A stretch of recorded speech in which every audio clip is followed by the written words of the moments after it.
Olá, bom dia. Já está em vigor a nova lei antidrogas que foi alterada no mês de junho e que permite, a partir de agora, as internações involuntárias, além de outros pontos que também foram revistos nesta nova lei. E é sobre isso que nós vamos conversar no programa de hoje. E quem vai nos dar todos os detalhes dessas alterações e do que já está valendo é o Dr. Marcelo Costas, que é diretor do CAPS-AD. Bom dia, doutor Marcelo. Bom dia, é um prazer novamente estar aqui com você, eu tomando esse café da manhã, e explicar um pouquinho dessas mudanças, alterações no processo de atendimento dependente químico no Brasil. O prazer é todo meu recebê-lo mais uma vez para a gente falar um pouco mais sobre esse assunto que com certeza sempre interessa para todo mundo. Sim. Com essas alterações feitas em junho, está valendo já a internação involuntária. A gente não fala mais compulsória, né? Involuntária. Perfeitamente. Inclusive é bom a gente esclarecer, porque desde que essa lei foi instituída agora, em junho, a gente houve uma procura muito grande por parte de familiares buscando internações a 3x4, como se tivesse alterado os cuidados. Uma porta mágica. Isso, fosse a porta mágica e como se tivesse esgotado qualquer outra possibilidade de se tratar uma pessoa com sua própria vontade. Na verdade, o que há uma substituição no processo burocrático que se precisava fazer para que se internasse alguém que estivesse realmente sem crítica, sem condições de discernir se quer ou não se tratar. Mas veja bem, existia uma lei em vigor, que era a Lei 11.343, essa era a lei de 2006, era uma lei muito antiga, onde que para que interne um usuário de droga que esteja, por exemplo, alucinado, psicótico, que tivesse heteroagressivo, que tivesse sem condições de discernir a realidade, ela precisaria ser pedida a um juiz, e esse juiz, depois de algum tempo, através de uma audiência pública, decretar essa internação compulsória. Precisava de uma autorização judicial para fazer essa internação. Legal, perfeitamente. Junto com o parecer nosso, quanto especialista. Isso. O que essa lei agora, a 13.840, de 6 de junho de 2019, altera, é que não precisamos mais informar à Justiça ou pedir à Justiça, Tribunal de Justiça, que se pode ou não internar aquela pessoa. A lei ela nos dá, enquanto especialistas na área, enquanto gestor de uma unidade de saúde, a condição, junto da família, com a autorização da família, ou caso não tenha a família, o serviço social, geralmente a SENCAS, a Secretaria de Assistência Social do município, nos dê condições de fazer essa internação por até 90 dias dessa pessoa. Onde após a gente faça essa internação, que a gente encaminhe por um local para que ele comece um tratamento, a gente tem que comunicar imediatamente ao Ministério Público e à Defensoria Pública, que são os órgãos de defesa. Não é só, por exemplo, o CAPS decidir, eu vou internar o fulano porque ele está sem senso crítico, ele está sem controle de suas ações e tal, então vou internar. Não é bem assim, não né? É bem assim. Não tem autorização judicial, mas precisa autorização da família, comunicação do Ministério Público, tem todo um processo, um trâmite a ser seguido. E o mais importante, não é só porque essa lei entrou em vigor que agora os nossos profissionais psiquiatras vão sair internando os outros. Isso, entendi. A gente vai ver cada caso individualmente. Se a pessoa usa drogas, ela tem um uso, a gente sabe que é nocivo, que é abusivo, mas ela tem crítica e ela não quer parar, a gente não pode obrigar a pessoa a se tratar. Os casos vão continuar sendo restritos àquelas pessoas que não têm capacidade crítica, ou seja, que estão sem conotação da sua capacidade, da sua realidade. Isso é fácil de identificar para vocês, quem ainda tem um certo senso crítico, quem ainda é capaz de definir ou decidir o que quer e quem não tem absoluto controle sobre isso? Perfeito, muito fácil. A gente já fazia antes dessa lei laudos para internações involuntárias. Ano passado nós demos 7 laudos positivos para internação involuntária, quando precisava ainda da anuência legal, né? Onde a Defensoria Pública nos solicitava o quê? Uma avaliação. Então a gente ia com uma equipe na casa dessa pessoa, porque geralmente se é involuntário, lógico que o paciente não vai até o CAPS. Claro. Então a gente tinha que mandar a equipe até a casa. Então a equipe chegava lá, observava o ambiente que essa pessoa vivia, por exemplo, a casa totalmente destruída, as pessoas vivendo sem mínima condição de higiene. A gente observava que ali estava totalmente desestruturada, mentalmente, fisicamente e socialmente aquela pessoa. Aí o que a gente fazia? Emitia um laudo e dizia, essa pessoa não quer, não aceitou, foi feita uma intervenção, ela não tem crítica acerca dessa idade e precisa sair daquela situação para preservar a sua vida. aí a gente pedia internação involuntária. Quer Ou é dizer, compulsória. até então vocês não podiam decidir sobre essa internação, tinha que pedir autorização e ficar esperando a autorização. Ficar esperando a autorização, que por isso foi importante nesse caso, porque era muito burocrático. O Tribunal de Justiça já tem inúmeros processos para que eles estejam à frente, que eles estejam observando. Quase todos são urgentes, né? Quase todos são urgentes. E são medidas urgentes.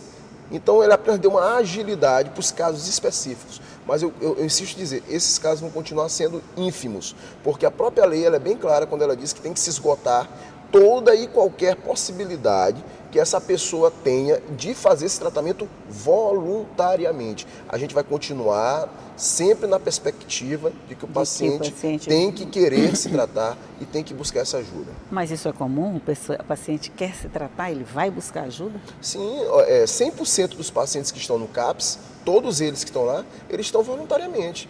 Inclusive, esse é um outro aspecto para ser discutido. Esses internamentos involuntários vão ser feitos aonde? Porque você não pode botar uma pessoa involuntária junto com uma pessoa voluntária. Tá, então deixa eu perguntar, eles vão ser internados onde? Essa é uma perspectiva que é nova, ela está sendo muito buscada agora. Então, as estruturas municipais, a Secretaria de Saúde dos seus municípios, inclusive de São Luís, tem que montar estruturas, né, que possam fazer esses internamentos que podem durar até 90 dias. Sim. Hoje não temos. Hoje não temos, eles têm que fazer. Quando diz assim, o poder público tem que fazer, a gente sabe que leva um certo tempinho. Sim. É uma coisa meio burocrática, não sai de uma hora para outra. Mas se vocês já começaram a fazer essas internações, não é isso? E enquanto essa situação não é resolvida com relação ao estabelecimento desses lugares, como é que vocês estão fazendo? A gente dá o laudo. Essa pessoa é buscada, onde estiver, em casa, na rua, é levada para a emergência do Hospital Nina Rodrigues. Ali na emergência ela vai ficar entre 24 horas e 72 horas. É emergência. É emergência. Após isso, ela é encaminhada para uma das 2 clínicas particulares que são conveniadas com a Prefeitura de São Luís. Entendi.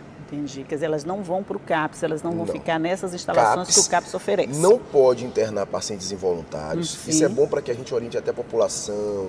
O Ministério Público às vezes não tem conhecimento disso. Mas os CAPS eles são protegidos pela Lei 11.216, que é a Lei da Saúde Mental, a lei que reestrutura a assistência na saúde mental. Então os CAPS são da perspectiva de tratamento voluntário, assim como a nossa unidade de internamento na Coab. Ok, nós vamos dar uma pausazinha aqui, vamos tomar um cafezinho e a gente volta já já para continuar falando sobre esse assunto. É um minutinho só e eu volto já já.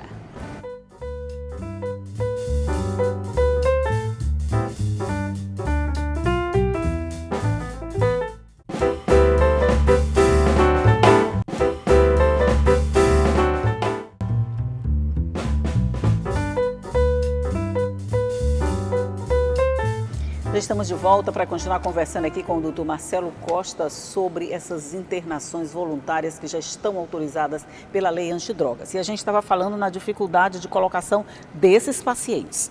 Por enquanto, eles estão sendo encaminhados a essas clínicas. Mas vamos levar em conta que essas clínicas elas não são especializadas em dependentes químicos, não é isso? Não. São clínicas que já tem mais de 20, 30 anos trabalhando com convênio com o SUS, mas são clínicas psiquiátricas, são clínicas para pessoas com transtorno mental. E, infelizmente, essas pessoas, elas são dependentes químicos. Dependentes químicos não podem ser tratados juntos com pessoas com dependência, com doenças mentais. Que confusão. É complexo. Aí tem que se reestruturar, é uma política nova, vai ter que ser reestruturado. Na verdade, não é nem reestruturado, vai ter que as prefeituras vão ter que se adequar, vão ter que ter um empenho mais com a questão da saúde mental. É visto que muitas prefeituras do estado do Maranhão não têm serviços para tratar seus dependentes químicos. A gente ainda vê uma migração muito grande dos interiores para o nosso CAPS, que é estadual, pedindo internamentos, pacientes que vêm de Colinas, que vêm de Coelho Neto, que vêm de Tuntum, que vêm de Caxias. Infelizmente, essas estruturas não dão conta do processo nem da cidade, né? E acaba encharcando uma rede aí que funciona. O CAPS, ele tem outras unidades em alguns outros municípios, Marcelo? Não, hoje o CAPS AD estadual, ele é no Monte Castelo, ele é da Secretaria de Estado da Saúde, e criamos, há 5 anos atrás, uma unidade na Coab, que essa não é em formato de CAPS, ela é vinculada à nossa, onde apenas faz um internamento. Ali a pessoa fica de 30 dias até 6 meses internada, os casos mais graves, né? Ou então casos que vêm do interior, ou então casos de pessoas em situação de rua. Ah, entendi. Mas não tem outros municípios ainda não, Outros né? municípios têm CAP. Nós temos CAPs álcool e drogas no estado do Maranhão, nós temos 11. 11 CAPs, fora o estadual, né? Ah, tá, em entendi. prefeituras. Entendi. Mas esses pacientes internados involuntariamente, eles podem ser remanejados para a unidade do CAPS Tacoab? Não, é outra situação. Involuntariamente não. Porque a unidade de acolhimento da Coab e o CAPS, eles são uma estrutura só. E ele não pode internar pacientes involuntários, segundo a própria lei de 2002, que é a lei 11.216. Né? Ah, mas vai dar uma confusão essa uma alteração confusão. da lei. O que mais ela traz de novo, assim, que cause esse impacto todo, que dê essa mexida toda no que já estava sendo feito? Tá. Alguns pontos, esse ponto eu não achei tão importante na lei, porque eu acho que a gente não pode realmente ver aquela pessoa dependente químico como um vilão, ou então tirar o desejo. Ou ninguém faz tratamento que não queira, a verdade é essa. Ninguém trata o diabético se ele não quiser tomar o remédio. Agora, infelizmente, o diabético vai ter as consequências. Ele vai ter os problemas vasculares, vai perder a vista, etc. O hipertenso, idem. Se ele não tomar o remédio, vai fazer um AVC, infartar, etc. O dependente químico, ele fica mais vulnerável porque ele agride a sociedade, né? Ele rouba, ele agride a mãe, aí ele transforma a questão social mais à frente. O diabético sofre sozinho as consequências, o dependente não, né? Ele sai dessa conjuntura individual e passa para uma conjuntura social. Mas assim, essa lei, ela traz outros quesitos que eu acho mais importante dela. Por exemplo, quando se apreender agora objetos do tráfico de drogas, eles têm uma facilidade maior de serem penhorados e servir, inclusive, para um fundo nacional para que possa ser utilizado para o próprio tratamento e recuperação dos usuários. Ou então para a própria construção da proteção das nossas fronteiras. Porque a gente sabe que o Brasil ainda é o maior consumidor de cocaína do mundo. Todos os países no mundo evoluíram o contrário. Ou seja, diminuíram seus consumos inclusive os próprios produtores, países produtores, maiores produtores de cocaína, que é a Colômbia, Bolívia e Peru, diminuíram internamente o consumo lá e jogam tudo para cá. Então precisamos ter uma cobertura maior e uma defesa maior contra o tráfico de drogas. Não dá para você tratar as ovelhas com o lobo mau bem do ladinho, bem do lado. Olhando. Então não tem como. Então tem que se proteger as ovelhas e proteger e tirar o traficante, prender os narcotraficantes. Então essa questão da lei facilita a distribuição dos bens de narcotraficantes para defesa e para tratamento dos usuários de drogas. Isso ficou também mais facilitado, mais desburocratizado? Perfeitamente. Inclusive isso vai ficar mais fácil, porque o que acontecia? Quando se prendia um barco, por exemplo, de um narcotraficante, que a gente sabe que eles tinham barco, helicóptero, aviões, eram 10 anos para se conseguir penhorar. Hoje ele vai ser mais célere, ou seja, vai ter uma facilidade maior de penhorar e esse recurso, inclusive, ser mais rapidamente empregue no combate ao tráfico e no tratamento do dependente químico, e principalmente agora também nas comunidades terapêuticas. Eu achei, assim, o resultado disso tudo, essas mudanças, como é que o senhor vê esse resultado, talvez a médio prazo, eu não digo a curto prazo, porque é uma coisa que vai mexer, como a gente falou anteriormente, com o que já estava sendo feito, mas como é que o senhor vê os resultados dessas novas regras da lei antidrogas? Ela é muito recente, né? Essa lei, como eu disse, tem um mês atrás.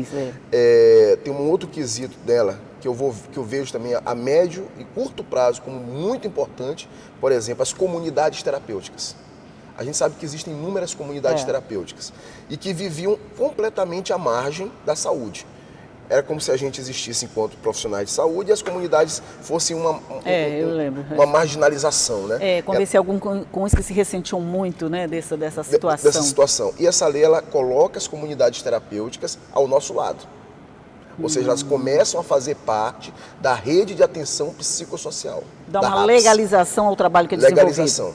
Inclusive, nesse ponto, o governo aqui do Maranhão já foi mais rápido e avançou. Já liberaram agora um recurso que é do Nota Legal, o nosso governador Flávio Dino, foi R$365 mil para algumas comunidades terapêuticas já cadastradas, porque essas comunidades elas estão inseridas dentro de bairros, então elas já podem receber esse usuário e ter recurso, porque elas não tinham recurso. Já, né?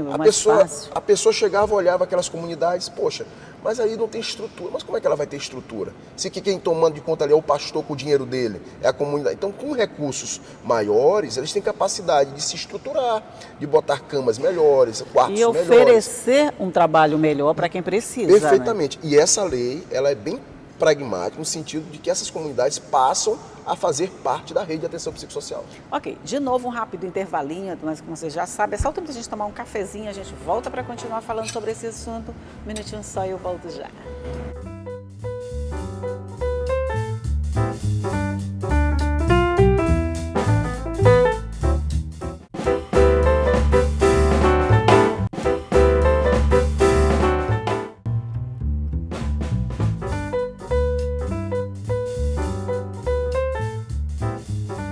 Chegamos aqui no nosso último bloco de conversa sobre mudanças na lei antidrogas e eu estou conversando aqui com o Dr. Marcelo Costa sobre os resultados, os reflexos dessas mudanças e a gente está conversando agora sobre as comunidades terapêuticas. Você está dizendo que algumas já começaram a receber e agora vão ficar legalizadas, vamos dizer assim, um trabalho que oferece.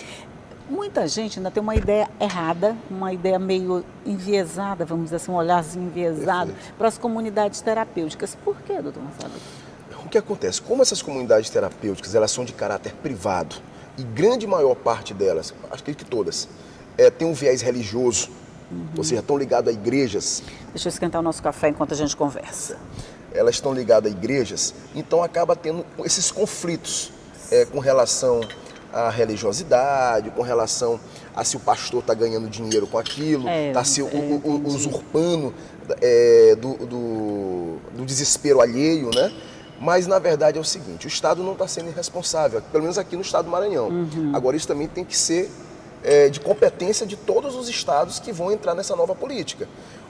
Nós criamos há 4 anos atrás, através da Secretaria de Articulação Política, do Dr. Marcos Pacheco, porque ele é médico e secretário também de articulação, o Conselho Estadual de Políticas sobre Drogas. Nós já temos um conselho aqui fiscalizatório. E ele criou o Fórum de Políticas sobre Drogas. Esse Fórum de Políticas sobre Drogas está construindo uma política para o Estado. Não é mais uma política de governo, é uma política de Estado. Isso é importantíssimo. Porque essas políticas... Que vai ficar permanente. Independente do gestor. Onde as comunidades terapêuticas vão estar inclusas nela. Então, tudo que é legal, fica mais fácil você fiscalizar. Se não estiver dando certo, se houver uma denúncia, você vai lá e fecha, interrompe o recurso. Mas o que a gente não pode é generalizar o erro de algumas comunidades. Que a gente sabe que existe picareta em todas as áreas, na saúde, bons e maus profissionais estão no judiciário, nos meio político, existe picareta em todas as áreas. Mas não se podemos julgar todos por um. Nivelar todos por baixo, então, né? Então, esse é o princípio aqui da nossa política, é realmente ver quem funciona para que possa receber esse recurso e ser partícipe. Até porque a gente já tem comunidades terapêuticas como referência no tratamento que é realizado e no trabalho, no resultado que é oferecido, né? Que também somos referência nisso, porque é a Fazenda Esperança. A Fazenda Esperança, A Fazenda Esperança já é pactuada conosco há mais de 6 anos, né? Recebendo nossos pacientes, atendendo nossos pacientes voluntariamente, tem dado uma boa resposta. Inúmeros pacientes nossos que passaram por lá hoje se afastaram das drogas pelo aquele viés de tratamento. A gente tem que ter, na verdade, o profissional da área de saúde, o médico, ele tem que ter várias condições de tratar um usuário de droga. Ele tem que ter a parte médica, ele tem que também ter a parte social, ele tem que ter a parte religiosa, porque a dependência química ela é uma doença multifatorial. Óbvio, se ela é multifatorial, vai precisar de inúmeras possibilidades para que aquilo seja multitratamentos, mais ou menos assim, né? Agora, assim, o paciente, essa internação involuntária, o paciente que é internado de forma involuntária, de alguma forma ele pode ser encaminhado para essas comunidades terapêuticas ou também não?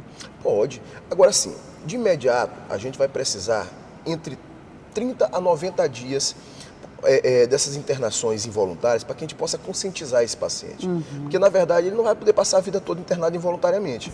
Então, claro. O que a lei caracteriza é que tem um prazozinho para que a gente possa ter uma intervenção medicamentosa, para que possa desintoxicar. Essa que é a realidade. Essa desintoxicação, muitas vezes, ela vai ser muito importante até para que ele consiga se segurar na Fazenda Esperança, porque lá é porta aberta. Entendi. Lá, se o paciente quiser ir embora, ele vai. É tipo assim, ele precisa sair da condição de involuntário, aceitar voluntariamente esse tratamento, porque vai ser um lugar onde ele vai ser mantido por mais tempo. Isso. Ele só vai poder ir para uma comunidade terapêutica após sair do tratamento involuntário. Inclusive foi entendi. vetada pelo presidente Bolsonaro a comunidade terapêutica receber pacientes involuntários. E foi sim. bem vetado porque lá não é uma estrutura médica. Então, se não é uma estrutura médica, ela não está com condições de conseguir reverter um quadro de abstinência, reverter um quadro de agitação psicomotora, um quadro de convulsão. Então, ele vetou internação involuntária em comunidades terapêuticas. Porque nesse período, que pode ser chamado período crítico, ele precisa de uma assistência médica, assim, bem, vamos dizer, efetiva. Principalmente clínica. A ciência, nem psiquiatra, clínica mesmo. Como é que está o fígado, o rim dessa pessoa, se ele pode ter risco de convulsão, se não pode, risco de suicídio, aí já entra a parte psiquiátrica. E as comunidades terapêuticas não têm esse viés, essa estrutura para isso. Então elas não podem receber esses pacientes aí em fase ainda muito prodêmica. Quer dizer, eles trabalham numa outra ponta, vamos dizer, quando a pessoa já está buscando a recuperação. É o que a gente faz na Fazenda Esperança, a gente só manda para lá após passar 30 dias conosco no CAPS. Aí, conversando com o senhor, toda vez que eu converso, eu gosto de saber dos resultados, sabe? Os resultados que vocês têm conseguido com esse trabalho, com essa modalidade que vocês têm de fazer ações na rua, para atendimento na rua. É tipo assim, se Maomé não vai à montanha, a montanha vai até o Maomé, né? Vocês já estão levando a montanha lá onde Maomé está, no caso, né? Que resultados vocês estão colhendo disso, doutor Marcelo? Olha, inclusive a gente fez um levantamento há pouco, eu e o delegado Joviano, nós somos pioneiros. Eu digo que assim, quando a gente começou a fazer isso no Brasil há 8 anos atrás, a gente foi muito criticado, inclusive, eu já vim aqui no programa muitas vezes falar sobre isso, que era quando a gente ia com a polícia na rua fazer atendimento, né? E hoje a gente é chamado pelas comunidades, é chamado pelo governo, é chamado pelas secretarias, pela prefeitura para fazer isso. O que a gente observou nesse ano, nessas 8 operações que já fizemos só esse ano em São Luís... É mais de uma por mês? Mais de uma por mês. E a gente concentrou muito esse ano no Mercado Central, que é uma região realmente que estava endêmica no consumo de drogas, onde retiramos de janeiro a junho 33 usuários de drogas em condição de rua, que faziam uso de droga dia e noite. Quando eu falo droga, várias drogas. Assalto, inclusive se matavam. Ou seja, violência, produzia violência, etc. Toda a consequência vinda do consumo de drogas. E conseguimos reabilitar esses 33 que estão na Fazenda Esperança. Eles estão em tratamento. Eles passaram pelo CAPS, fizeram a desintoxicação conosco, né? E mandamos para a Fazenda Esperança, onde eles vão ficar lá por 1 ano. E fora esse processo de retirada dessas pessoas dessa situação de rua, o Mercado Central hoje e o João Paulo, eles são áreas que mostram que funcionou. Por quê? A violência que de 2012 a 2015 foram 243 mortes naquelas regiões. É mesmo? De 2015 a 2019 agora, foram 43 mortes de pessoas em situação de rua. Ou seja, essas pessoas se matam pelo consumo de droga ou por briga com os traficantes. Ou seja, houve uma redução enorme. Esse ano não tivemos nenhuma morte de pessoas em situação de rua na região do centro da cidade. Ou seja, isso mostra que essas ações, além de inibir, além de retirar essas pessoas que estão se matando pelas próprias mãos, a gente está diminuindo a violência. A violência, é verdade. A presença do Estado, segurança e saúde, nesses contextos, eles dão àquelas pessoas que estão mais vulneráveis, que não têm mais família, ou que estão ausentes de sua família há 20, 15, 30 anos, uma possibilidade. E elas são vistas como cidadão, como ser humano, e um tratamento humanizado, o que faz com que esse serviço realmente esteja trazendo muita resolutividade no que se propõe. Uma outra consequência pode ser, vamos dizer assim, essas áreas acabaram afastando as pessoas, a gente não queria mais circular pelo Mercado Central, pelo João Paulo, com medo da violência que é cometida como consequência do uso de drogas. De alguma forma isso já está acontecendo, que as pessoas já começam a transitar por ali, já começam a ter confiança de passar por essas áreas? Perfeito. Como diminui a violência, melhora o fluxo de turistas, melhora o próprio mercado para vender os seus produtos. Isso. Agora sim, e está vindo um outro processo conjunto a esse, que é de reestruturação do centro, né? Então o centro está sendo reestruturado. Então a gente está caminhando, como eu disse em outros programas aqui mesmo para ti, como foi em Salt Lake City, lá em Estados Unidos, onde tinha um Cracolândia lá, né? O próprio governo, além de retirar os usuários do uso das drogas, ele promoveu segurança e reestruturação física. Ou seja, o centro está sendo reestruturado fisicamente, está dando mais segurança, a gente está dando tratamento para aqueles que estão conseguindo ter a condição de se sair daquilo, ou seja, a gente vai conseguir a médio prazo, uma melhora muito grande como a gente tem conseguido naquela região. Vamos sim. Olha, a gente passaria a manhã inteira aqui conversando sobre isso. Nós sempre temos muito assunto para conversar, com toda certeza. A gente precisa de muitos programas para falar sobre esses avanços, para falar sobre as inovações, sobre o que as pessoas podem esperar, porque tem tanta gente precisando que quanto mais a gente falar, quanto mais informação a gente levar, melhor fica, com toda certeza. Mas, doutor Marcelo, muito obrigado por mais essa conversa. Eu que agradeço, estamos aqui sempre disponíveis. Esse programa é ótimo, aqui é um bate-papo muito bom e realmente informa a população das condições novas, das alterações que vem acontecendo nessa política. Pois então, volte sempre à casa nossa. Obrigado. Bom dia. Bom dia para você também, que sabe que tudo isso aqui fica à sua disposição no nosso site. Acesse a hora que você quiser, para você ver, para você rever aqui que você já viu. Enfim, o nosso conteúdo está lá todo prontinho para você, só esperando você acessar. Mas não se esqueça que eu espero você aqui todos os dias às 8h30 da manhã, ok? Tchau.